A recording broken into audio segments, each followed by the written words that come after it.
নমস্কার। রাজারহাট গোপালপুর বিধানসভার প্রত্যেক এলাকায় একটা অদ্ভুত জিনিস দেখা যাচ্ছে। ভোটের আগে রাস্তা নির্মাণ হচ্ছে, খুব ভালো কথা, তো রাস্তা অদ্ভুতভাবে নির্মাণ হচ্ছে। আমি বলবো এখানে দেখানোর জন্য, এই যে রাস্তা নির্মাণ হয়েছে, এই ধরনের সাধারণ মানুষের বাড়ি। আমি এখানে দাঁড়িয়ে আছি, আর রাস্তা হচ্ছে এই এতটা উপরে। মানে হচ্ছে বর্ষাকালে জল, রাস্তার জল, ড্রেনের জল সব এখানে ঢুকবে। খালি একটা জায়গা না, প্রত্যেকটা ক্ষেত্রে একই জিনিস।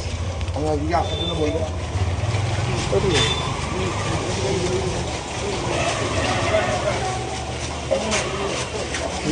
এই যে একটা বাড়ি, এই বাড়িরও একই অবস্থা। রাস্তা থেকে বাড়ি নিচু হয়ে গেছে, এগুলো ঠিক হওয়া সম্ভব না। যদি রাস্তাটাকে একটু খুঁড়ে নিয়ে প্লেন করে করা হতো, তাহলে এই অবস্থা হতো না। এখানে দেখুন একটা পাইপ বসিয়ে দিয়েছে, ভাব এমন সব জল নাকি এই পাইপ দিয়ে বেরিয়ে যাবে। গ্যারান্টি আছে রাস্তা যা উঁচু, সব জল এদিক দিয়ে ওখানে ঢুকবে। বর্ষাকালটা এমনিতেই ভয়ঙ্কর হয়, এখানে আরও ভয়ঙ্কর হতে চলেছে। সামনেই যে বাড়িটা আছে, আমি বলবো বাড়িটা দেখানোর জন্য। একটু যদি জল জমে, জল জমে যায়, বৃষ্টি যদি হয়, তাহলে কী অবস্থা হবে? ডালটা কোন দিকে দেখুন, বর্ষা নেই, কিচ্ছু নেই, বাড়ির ভিতরে এখনো জল আছে।